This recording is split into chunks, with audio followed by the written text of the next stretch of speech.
In the latter decades of the 18th century, the bustling streets and shadowed alleys of London were seized by a profound terror as whispers of the London monster filled the air.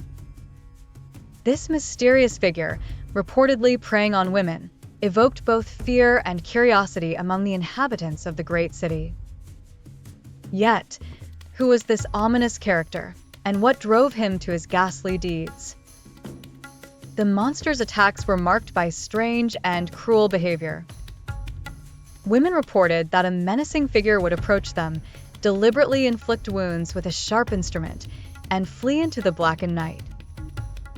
Panic tales spread rapidly, each more sensational than the last, painting a picture of an almost demonic antagonist. Rewards were offered for his capture, and vigilant citizens lashed out in paranoia, sometimes accusing innocent men of the monstrous crimes. Such was the case of Renwick Williams, a man whose life was turned upside down by the allegations against him. Williams, a young artificial flower maker, stood trial amidst a whirlwind of public hysteria in 1790. His defense claimed that fickle and frightened minds had painted a wrong image of him, driven by the collective frenzy.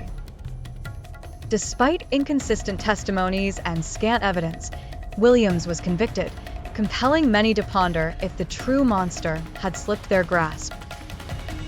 Was he a manifestation of the era's anxieties, a symbol of hidden societal fears, or an individual lost to the obscurities of history?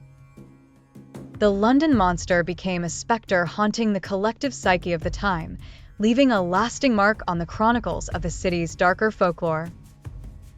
As years passed and the city moved forward, the legend of the monster remained, an enigma, a cautionary tale, and perhaps a glimpse into the frailties and fervors of human nature.